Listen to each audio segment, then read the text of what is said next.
Hello, this is Bug News, and today we're going to talk about BT Rap City recap, Gunna's weight loss, Carmelo Anthony and his son, Hallie Berry almost losing the eye, and Solange and her son's um, birthday, 19-year-old birthday.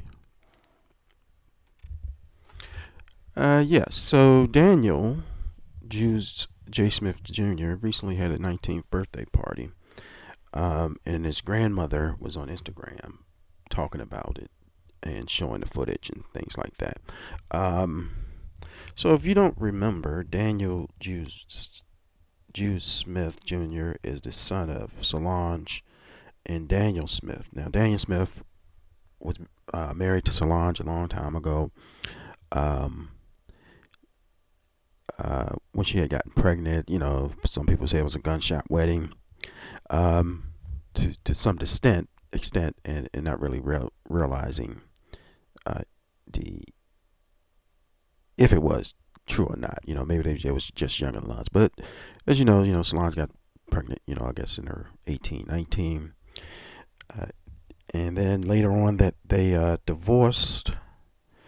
And at some point, Solange married a Alan Ferguson, and he was a video director.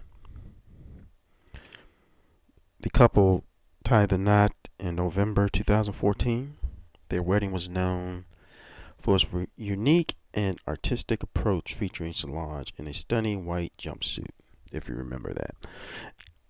However, in 2019, Solange and Alan Ferguson announced their separation and subsequent divorce. So the second husband wasn't involved in Daniel's life, I guess. I guess probably through his teenage years, and he, there was a separation after that. So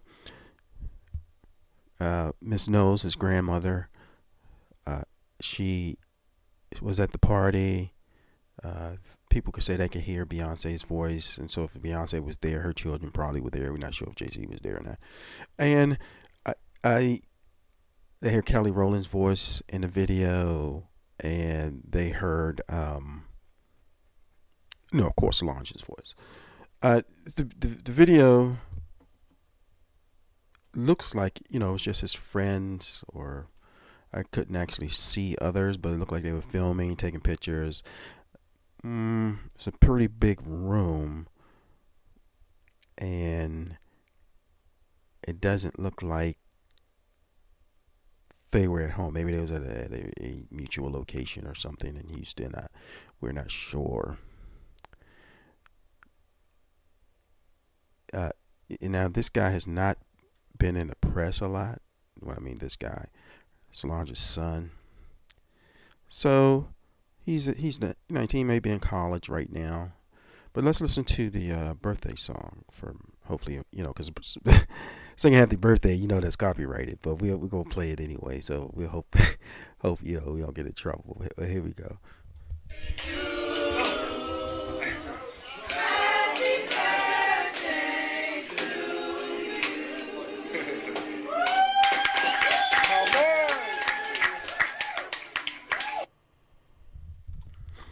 So that was the birthday song. Sound like it's, I don't know. Could you hear any of your favorite singers in that birthday song? I couldn't. Well, I guess now that he's 19, excuse me, the media may, follow him and see what's going on. Because this is like I guess this is like a big story. Excuse me. And this was on the 21st when this started showing up on the internet.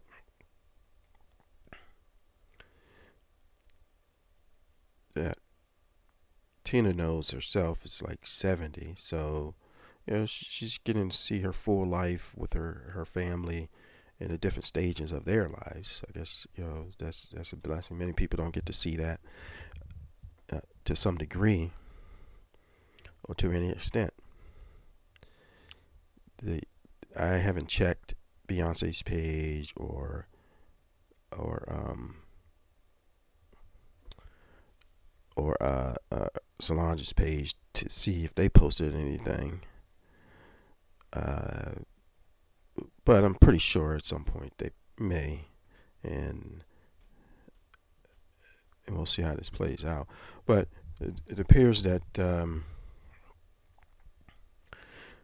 Solange probably's been kind of keeping Daniel under wraps. I mean, he's not up on stage singing, or to the best of our knowledge, he ain't even rapping.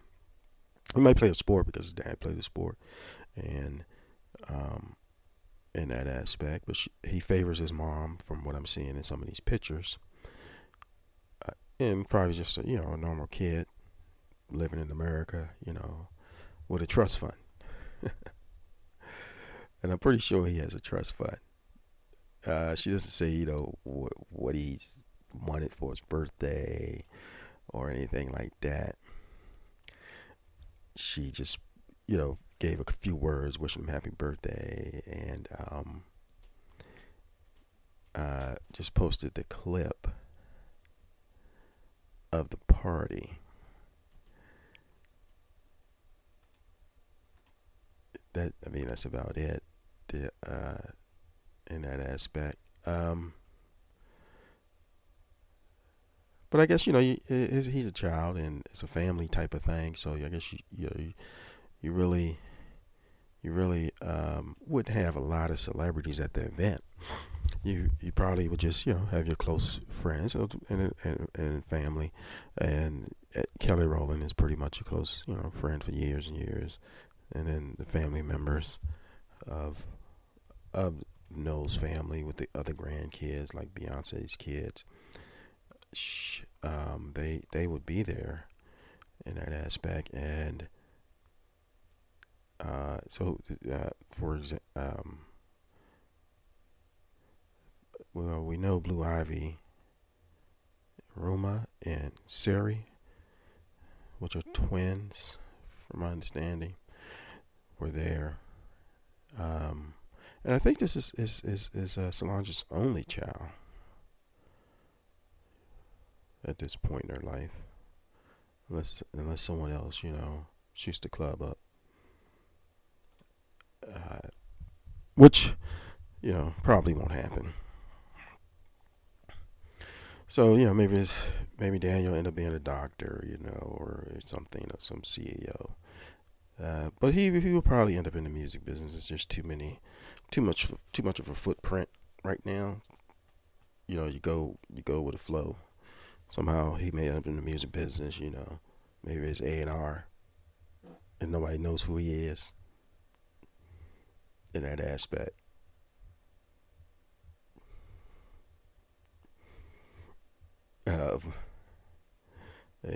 He gets it in with somebody.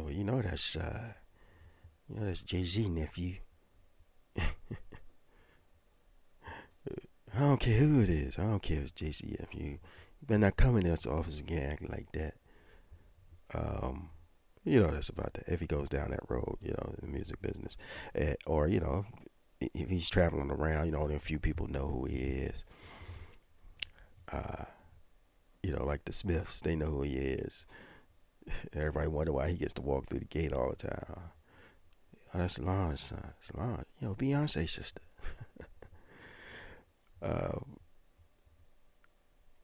Okay. I don't see the resemblance. Uh, yeah.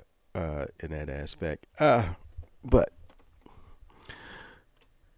that's where we are with this. So we want to wish that kid a happy birthday, and hopefully he's out here and won't end up on these YouTube streets other than another happy birthday. On to Lala Anthony and Carmelo Anthony. Yeah, that son is all grown up now. I guess time passes as you being an adult. His name is Kenyon Anthony. He's playing sports like his dad. apparently he's like a top recruit, and both of them went to Syracuse, and I think Carmelo only spent a year there, and he won the championship. And if you're not familiar with Carmelo, he's from Baltimore, but I think you know, he went to one of those prep schools. But this is a perfect example, not necessarily his son, but of how you get some sponsorship and you're able to go to a prep school, do your skills. So he started in Baltimore, and AAU. This is the father, Carmelo, and then he went to some prep school, and they I guess they prepped him, and then from there he went on to Syracuse, and it's also the level of play that you're trying to get into, get recruited to you in that aspect. But AAU was hot, but it wasn't like it is now. So now, kind of like for you to kind of at least get a Division I scholarship, and then the top scholarships, you have to be playing AAU year round. I don't know how people are able to do that, and it's expensive. So I think I pointed out in another video that it's going to be for the rich kids or well-to-do kids. It's going to be like tennis. That's what basketball will probably be in the next 10 years, like tennis. If you ain't got a sponsor, and a couple other factors, you probably won't get that Division I top look. You'll get the look, but you won't get that Division I top look. And in addition to that, they got these sub-leagues that you can go to. But if we in that aspect. So we focus more back on his son, Kenyon Anthony. He is a junior. He goes to Long Island Lutheran, someplace up in, of course, that's a private school, Long Island Lutheran, of course. And he's supposed to be like top 6 point guard, and he's also supposed to be like 29th overall as far as ranking. I don't think he's tall as his father. He's, I think, which counts maybe 6'9", so he might be 6'6". And then, of course, there's Lala. So Lala probably, messed the gene pool up. I should say that. I don't know how tall she is, but I think Lala made it pay the sport back in her day. But some of the offers that this kid is getting are Syracuse, Florida State, Michigan, Indiana. But, will he live to the hype? That's the other hard part. Maybe he'll live to the hype of graduating, but will he live to the hype of play? That's the hard part. That's what people are going to look at. That's what he's going to be held to. I wouldn't want to be held to that. I instead of come in and be held to the hype that you'll walk on, then be held to the hype of someone who's probably going to be or if not already one, is going to be in the Hall of Fame for the NBA. So, and then in addition to that, they won the NCAA championship. So who wants that? Not me. And I have never seen this kind of play or what have you. But usually this doesn't work out. Look at the odds, right? I mean, it was like, I don't know, points. You have a better chance of becoming a doctor. 1 in 10 people have a better chance of becoming a doctor than they do 1 in 10 than the NBA, and that's putting yourself in effort, and then you figure if you get a loop back, you probably can become one, because you can reapply yourself in that aspect. Whereas this, I mean, I don't know, 1 in a million, 1 in 15 million. So, and then who other athletes, children have come before, and only a few have made it. I mean, only a few. So I don't know. That's a lot of pressure. Hopefully, like I say, graduate. And then basketball in general is different than not basketball. College sports is different because the NIL deal, name, image, likeness. So just on GP, he can enter there, one of these top universities, as far as for athletics, and he could have $1 million deal just off the name, just off that alone, and he'll keep that money. I mean, he'll get that annually as long as he stays in school. So the NIL deal will allow kids to be graduating, unless they be transferring crazy. 2 years here, 2 years there. Boom. That'd probably be the loophole they take. But many will probably graduate because everyone's gonna get a little bit of something. It might not be $1 million, but if you even if you're at a small school and gets productive, because some of these deals going to be up under, of course, ad agencies or agents. What I mean by deals, the schools, say, hey, if you go into here, you guarantee this, da da da da, this, that, what have you.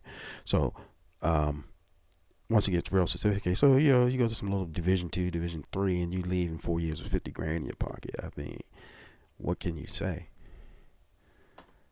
That's that, and it's gonna change the whole level of competition at all levels. When kids become, yeah, I graduated, well, I ain't finished, but I got 100K over 4 years, whereas other people getting 100K over 4 years with debt. So definitely going to change um, college sports. A deal for the better a lot of people.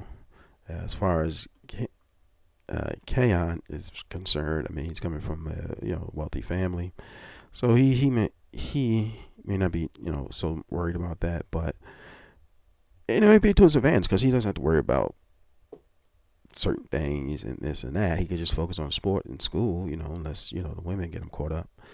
Don't take that to offense, but or he gets caught up with the women. Let's say it that way. Uh, uh,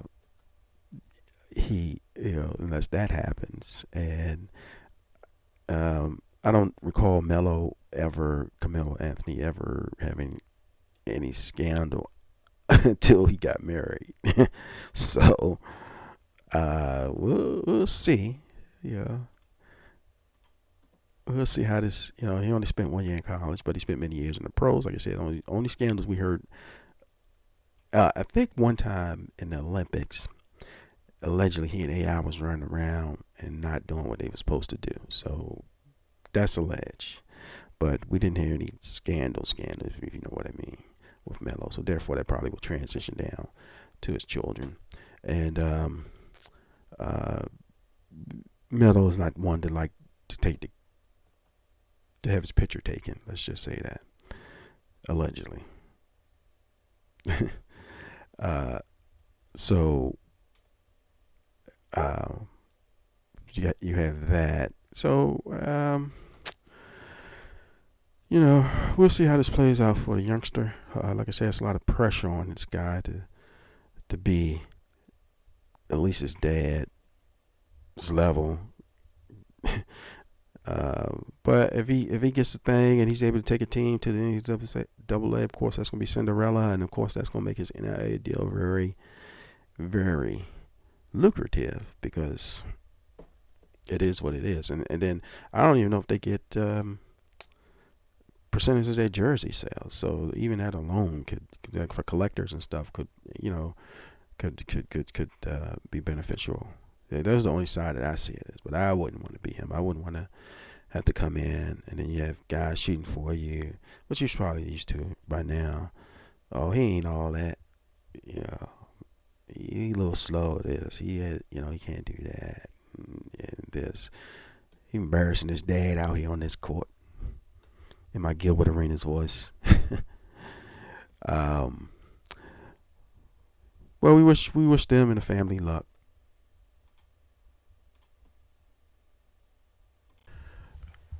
Yeah, so Hallie Berry, as you know, she's a well-known actress. Uh, she's received a lot of support, and she was also a contestant, I think, in Miss USA or something like that. But it's hard to believe. She has a book out too, or had a book. Well, she has a book out, but it was published in 2020. Unlike Jada, I don't think she got the same press.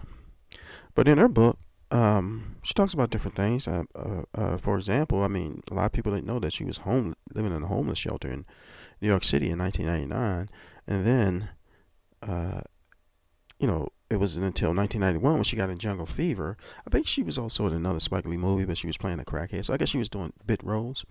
But for someone who was a beauty pageant contestant, which is very expensive to just take part in, I know she's from Ohio, and I know she had a sister and stuff like that. But and I think she went to college too. She may have graduated, but you would imagine that she would have been in a homeless shelter at any point in her life. But this is like '89, New York was expensive, but it's always been expensive, but it wasn't crazy expensive. I guess she didn't know anyone, but a lot of people that do move to New York, they, are considered homeless. They don't have a place to stay, or uh, not much resources. I guess one can assume she was holding on to cash, and then homelessness is different in different parts of the country. But she literally was staying in a homeless shelter, so that says it all. But no, yeah, when we think of people who have written books on A-list celebrity status, you usually remember the press run of those persons. Whereas Holly, uh, seems like she's not getting the same press run, or wasn't planned out, or resources, or whatever.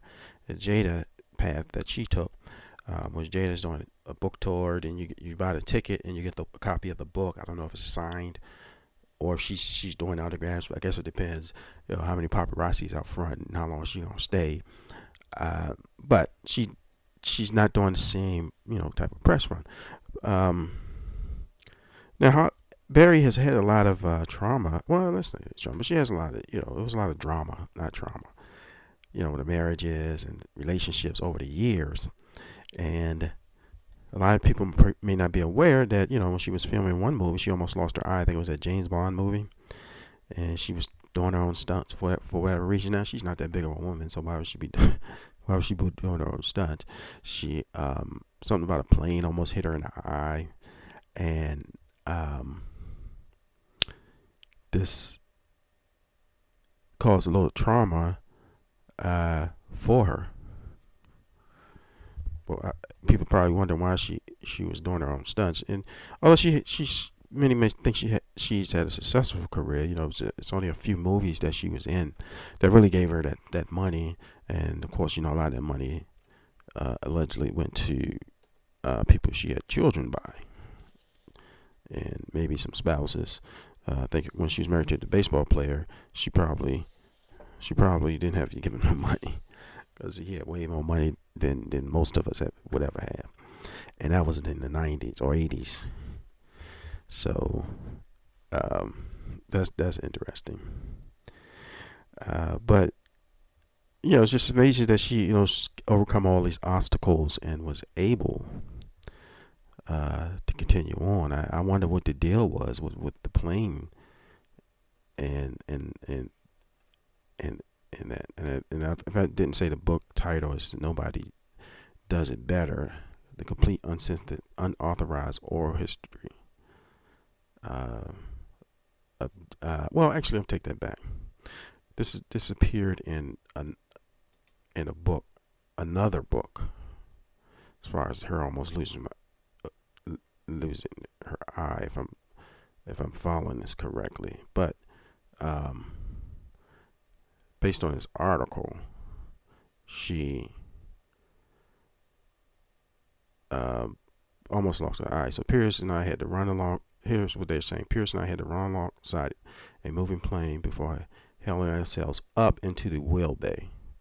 It was only going to be about 15 miles an hour, and I was sure I could cope with that.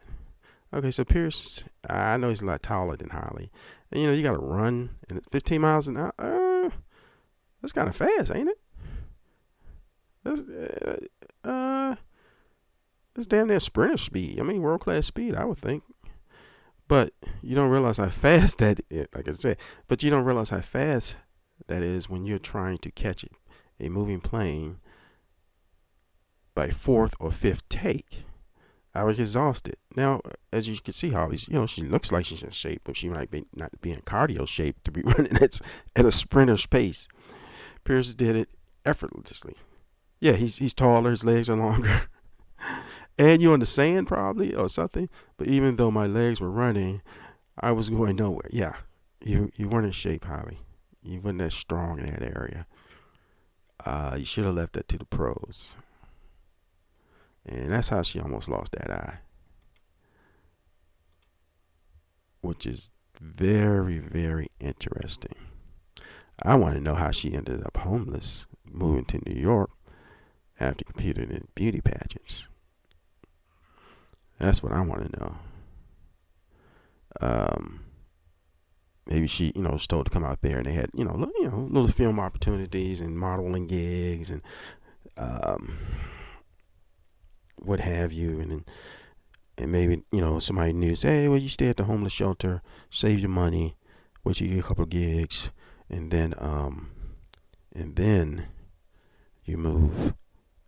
Then you find a place or a roommate or a guy. But a lot of y'all don't know she used to date, I think, Christopher Williams. And then according to some sources, they were saying that allegedly he pulled a gun on her up in the club, and maybe she was flirting with some dude or drink pimping, trying to get some drinks. He came in, some dude in the face. Oh, what's up? You drink pimping up in there? Drink pimping, women over there flirting with guys to get drinks. Been going on since the beginning of the time. But get free drinks, as we should say. Put a stop to drink pimping. But that's an alleged story. I can't verify. It's just alleged. But luckily for her, hopefully she's working out now. And running. Well, she had 2 young children, so she can run a little bit now. Hopefully. Why would someone think they can run that has never ran? And Pierce might be a little more athletic, and he may have run and take part in some type of athletics in the past. Whereas, and then he might hit, and being that he's playing that role of Bond, maybe he's a little more prepared to do certain things. And this was just a drive-by for her because she didn't reappear again in any other Bond movie. So one can assume that Pierce probably was a little more prepared to be in shape. Especially, although he's playing his role, he probably was really like 40 something, but he playing a 30-year role. And Hallie herself was probably in her 30s, if not her late 30s at that time, but she probably was playing a 20 something role. So yeah, I mean, she's small and petite, but she not tight, if you know what I mean. So running down that, running to catch a plane at 50 pounds. How much fast does those sprinters be doing? Like, if they do the estimated speed over 100 yards or 100 meters, it's like half that, or maybe close to that.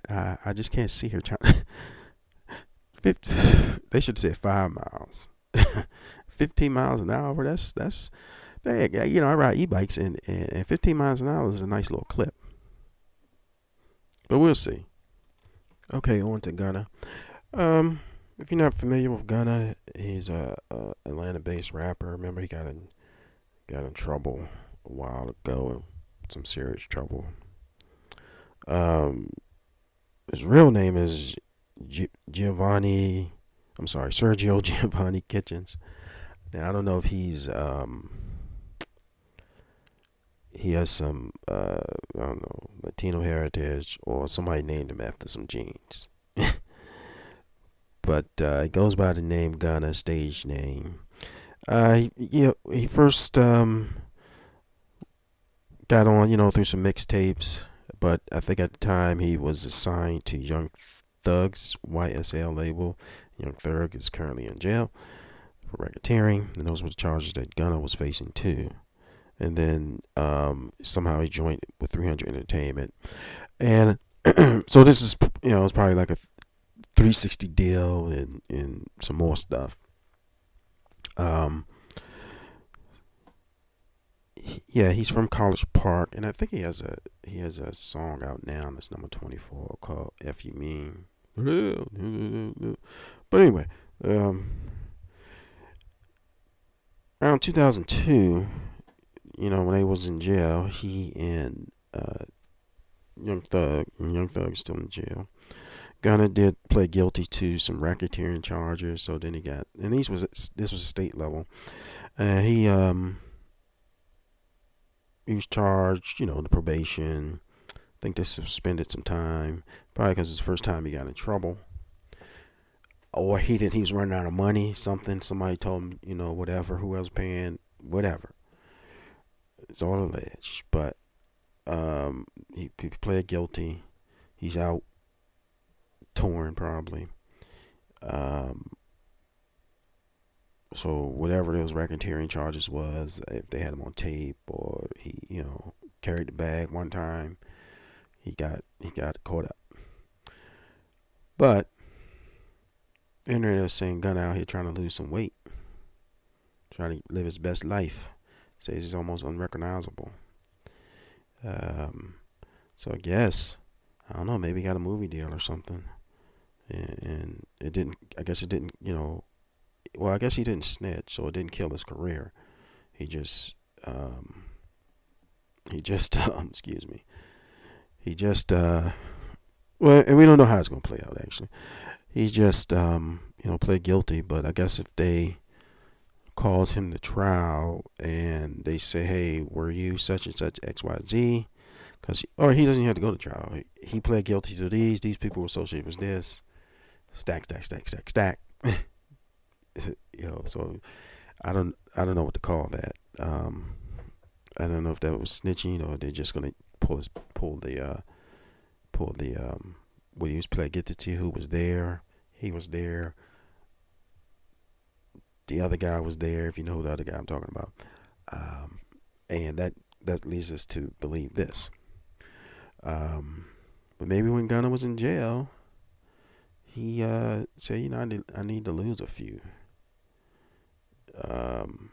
He's out here, working out, trying to get unchunky, be in shape. I guess just in case something else pop off, he say, I wasn't ready last time. This time I'm gonna be ready. All that liquor and weed, and maybe part of his probation is, he can't have. Maybe he has some type of addiction, and part of his probation is he can't, do drugs or drink. So he's doing his workout stuff to fight that itch, to fight that itch to stay, afloat, to be focused and stay out of trouble. Because probation, I don't even know how long it's probation for, but I'm pretty sure it's probably at least 5 years. Well, if he lucky, it's a year. But um, anything longer than that, it's not. It can be stressful to anyone. Um, so we'll see. I'm pretty sure Gunna is still touring. I'm pretty sure he still has a fan base, and fan bases now are worldwide and not local. So maybe people don't care that this is all entertainment like WWF, except in this case, well, or art imitated life to some degree. I'm not too sure of his location if he's still in Georgia. Well, he probably has to stay in Georgia due to the probation. Remember, the state came after him, not the feds, or them, and not the feds. So I'm pretty sure they were making a lot of money. They were kind of left out hanging out to dry by 300 Entertainment. They were, they were saying that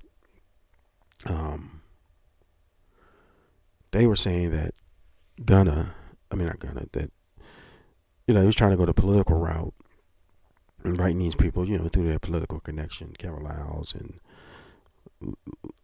Leor and the others, but that didn't have any effect because just because of what's going on in the community with the guns and drugs and street level gangs, because they're different type of gangs, but street level gangs, let's call it that. And so nobody political is going to stop in front of that freight train. They're like committing suicide. I mean, unless they got a good angle, but no one political is going to stop in front of that freight train and been seen as someone who saved the guys or got the guys out of trouble through the influence or what have you. When people run, especially DAs and prosecutors, run off prosecuting people that are in that art that imitates lifestyle. It's like a notch in that belt. Oh yeah. So then people have different mindsets at different ages, and young folk don't really vote although in this day and age, the millennials pretty much could run everything, like the boomers did for years and years, and but millennials don't. They not doing what they supposed to do. And I'm not a millennial, but they not doing what they supposed to do. But they pretty much run things worldwide. But as far as voting and political scene, but they just sitting home chilling, listening to me on YouTube. And no statement whatsoever. But the only thing about the millennials is they're a little more accepting, so you can have tattoos on your face and whatever, and they'll hire you. you know, Whereas the boomers, you had to be like a certain way before they would hire you. But times has changed. So as far as Gunna, he's trying to get his life back, get in shape, I guess, get ready for the road, and stay off if he was on saucing up, have some type of outlet. I guess that's what I'm trying to say. As they prepare him, I guess, for another record per se. Like I said, I'm pretty sure Gunna's touring around, making some money, because he probably record labels, he probably owes them so much money at 360 deal. If you're not familiar with 360 deal, 360 deals means that the record label gets a percentage of every 360, like a circle. Every money that you make, whereas in the past, the artists at least got the merchandising, movie deals, they at least got that. Any endorsements, they got that. Now, the 360, they get a piece of everything to make up for if the records don't sell, or whatever sells, they don't sell like they used to. So to get money, they came up with this 360 deal. And then your sometimes even your advance is not really that much for the 360 deal. And if they drop you, of course you owe that money. And then if you get something popping off, they're gonna come and collect your money, and they're gonna get the money based off your royalties that that are coming through BMI and the other ASCAP in those places. So it's really, you might get some of your money from the merchandising or likeness. They can't hit that directly if you owe them money, but that BMI and ASCAP, they gonna hit that first if you owe them money. On to the next one. Yeah, if you haven't been watching I guess I don't know what to call it, but the various documentaries, you might not know that BET did a three series documentary about Rap City, and during its heyday, and explain why Rap City ended. So basically, if you don't remember, Rap City, was like a flagship operation for BET, and of course, the older people at the time, or they was older. They probably was like late 30s and 40s, and then you had the BET people probably in their early 20s and 18, 19. So, they pointed out a lot of stuff, but if we go member by member, and then the last three guys that weren't BT, I don't even remember them guys, so I'm really not going to discuss them too much. But if we go member by member, so of course, BT was showing a lot of videos because that was paying the bills, and then they had Teen Summit. This is like before they sold, and then they had Rap City came about, right? And they might have showed some reruns and some shows like that, right? Typical of a new network, right? So, so you had the mayor, Chris Thomas. He was a comedian, but one major thing about Chris Thomas and why they picked Chris Thomas was that he, had influence with that culture. He was touring around with a lot of the Rap City artists. Not Rap City, the rappers, such as Will Smith, whoever was hot at the time, LL Cool J. He was touring around. He was the host for a lot of those events. So let's just say the political engine picked Chris Thomas, and then now, mind you, Chris Thomas didn't have any radio experience, so that's very key with Rap City. He didn't have any radio experience that I'm aware of, but they still picked him, and and he held the job. Now, there's one interesting thing that they pointed out, that when Will Smith came to the thing, they was asking Will Smith asked Chris Thomas why he reading the, what's it called, the script or the Cameron or whatever it's called, and they said, us. So that just validates the point of Chris Thomas was validated by the hip hop culture coast to coast before anyone. So then if I think after Chris Thomas, Prime sort of got mixed in there. So here's what a lot of people don't know. Like when BT was first starting out, it's kind of like a who you know, the people that worked at BET, if you know what I mean by who you know. So some of these people knew people. So Chris Thomas, of course, Prime might have known somebody, his family might have been connected to a few people, because you have to realize that they probably wasn't holding too many interviews for certain positions. So that's how people that's how people kind of got in back then, the early days. Perfect example, definitely, I think she was hired, but she's a Harvard education person, as many of you know, or may not know, and she was hired as an attorney, but of course, some scandal with that. But she ended up running BET. We're going to try to dive into that too. So the other person, if Prime held it down for a while, and somehow, I don't know how Dejour got in there. So somehow Dejour got in there, and I might be wrong with the order. Prince Dejour, he was on Teen Summit. He said that he was older, but he had to kind of change his style. So he kind of did the same thing as Prime, but I think he was after Prime. But the key thing with Prime was, a lot of people don't realize, Prime was hosting the show too, I think fully. More than Chris Thomas. And at some point, Prime left. So at some point, Prime left, and let's go over the timeline. So again, Chris Thomas, he was from 1989 to 1991. So they didn't go over why people left. That's a whole nother story. So maybe somebody write a book about that. I'm not going to discuss it here. So 89, 3 years, right? And then Prime, he was on there, but then he took over. So Prime was on there from 1989 to 1993. So maybe they do change it. I don't know, because I'm looking at the comparative numbers. 89, 90, 91, 92, 93. I think that's about 4 or 5 years.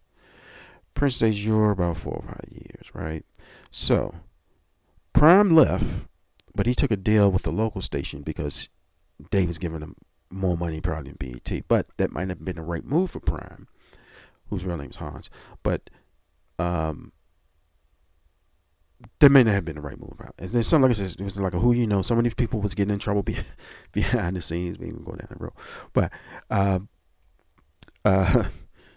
Prime left. He got a better deal local station. That local station fizzled out or whatever happened. It ain't last long, right? So then Dejour came in. Remember, he was on. He has branding from Teen Summit as a cast, but he was older than everybody. Like I said, some people was who they know. Like I said, let's look at how some of these people were. Anyway, so then he got over. He got over to, and I think he also was doing some radio. And when I mean Prince Dejour, I think Prime may have been in college, or he may not have been in college. But so Prince Dejour. So then Prince Dejour, he fizzled out. I mean, he might have been behind the scenes, and sometimes BT sign these funny contracts so they can pull you back. You might be doing something else over here or over there. But I think at the time, Prince Dejour moved over to radio locally in the DMV.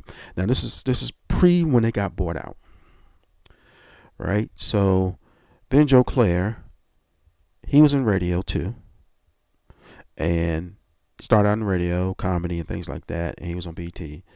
But Joe Clair kind of knew how to parlay it once he got on.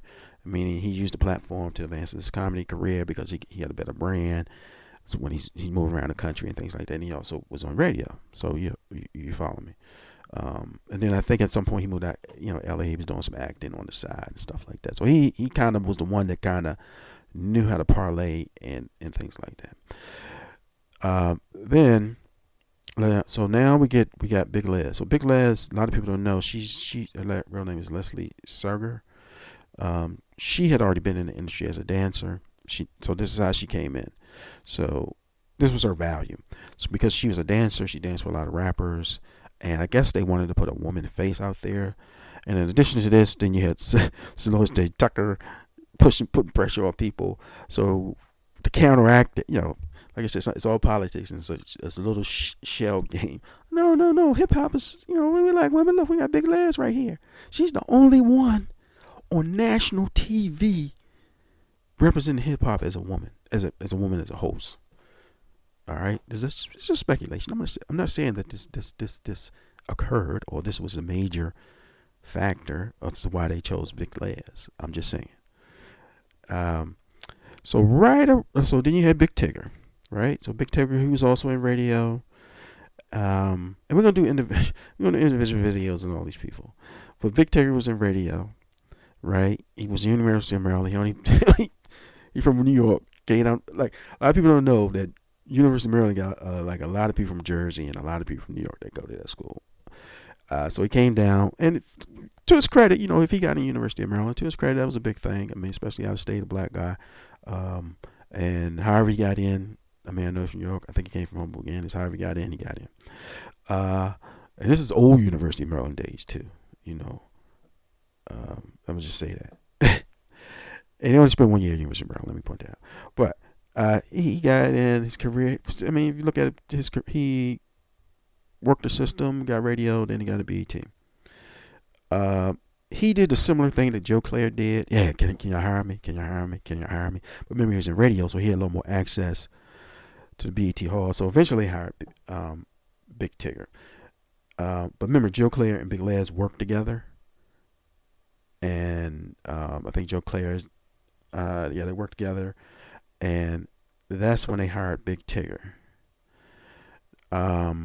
Now, Joe Clair and Big Les was the last of the old BT, of the down home, when anybody could come on. No slight to Big Tigger. Not when anybody come on, when the independent artists were coming up. They were the last of that. And then Les, I think, was like kind of West Coast, keeping an eye on the West Coast. Remember, I don't know about Joe. He could rap, but Hans was in the streets. He knew certain things. And that was his value because he knew certain artists, and he still had artists you probably would never saw because he knew what they were hot with up in New York, up in Jersey, things like that. So, Big Tigger came in. He could rap too. He had multi talent. He's a radio person. So, if we count the number of radio people, BT is comfortable with radio people when it comes to certain shows. I say that because they're a little more whipped into shape. Let's just say that. I hate to say that. But so Big Tigger, they did. That's when they had the basement. They were still in DC, but they had been bought out by then. And then when they moved to New York, all of them said that it changed. All those are like Big Tigger, who was on there. He still didn't have a long run. I mean, 98, maybe 6-7 years. And so Big Tigger was the icon at that time. Joe Clair and Les kind of like shaped the icon, shaped the mold of what that host was supposed to be. And then Big Tigger came in and he fit in the mold because he could rap, he knew how to host, he knew the industry, he knew, he just, like I said, he just fit into the mold. So there was a lot of instances when artists came in and they saw this guy DJ Mad Links or J Nix or Q45, but particularly DJ Mad Links. He was a transitional guy. So some people might say DJ Mad Links was like the image mode of what you want to see on TV, and then Big Tigger wasn't. Sometimes he was chubby, sometimes he was slim, but he was never bold, teeth crooked. He had character. And if DJ Mad Links, he was like a dude that they picked out the model shoot, but he could DJ, but he couldn't rap. So when he had a hard time when people came in because his time was only from 2004 to 2006. He probably quit, and then, but he still got time on the platform, and probably, used that to his advantage. And then after that, they had a guy named like these last three. I don't even remember You had a guy named Jay Nix, and he was from 2005, 2006, and then they had a guy Q45, which kind of sounds familiar, from 2006, 2008. Imagine I'm an older person, so probably probably around 1998, I was picking people up from daycare. No, actually, no. From 1991, I was picking people up from daycare. So I wasn't too much on Rap City, and I was working. So time it came on, it ain't like now. You get, now we have, we had DVRs and things like that, but it wasn't like now you could just hit the on demand or streaming on TV or something. If I missed it, I missed it. So that's why these guys. Although now I'm gonna be honest with you, around 2004 is when Street Roach Pick started, and if you don't know about that, but anyway, so I may not have never paid attention to DJ Mad Links and J Nix and Q45. And if you know the pattern of how Street Roach Picks work as far as with the artists and stuff like that, whole other discussion.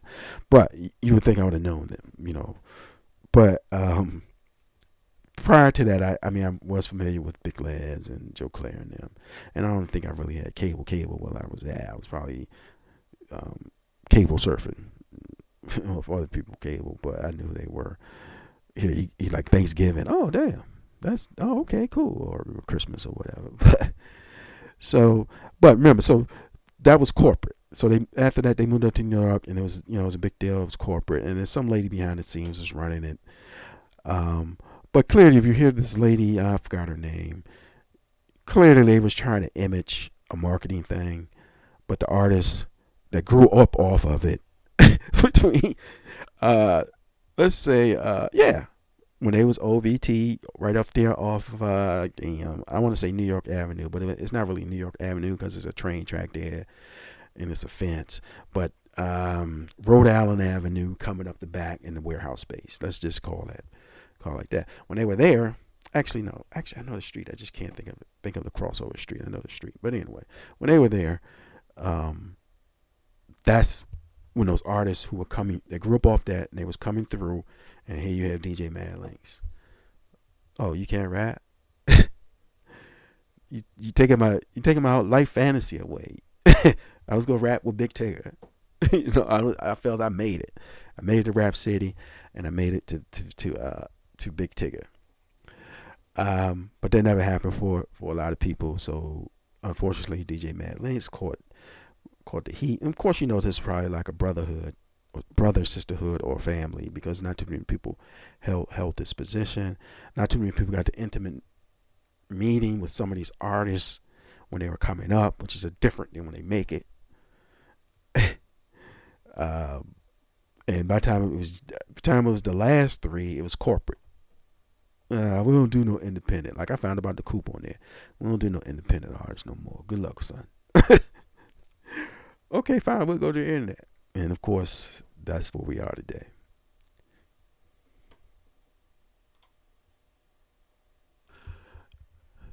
Okay, this is the end. This is Bug News. Please like, share, subscribe, and comment. Don't forget to hit that notification. And if I'm lucky, maybe you'll send me a cash out. Thank you very much.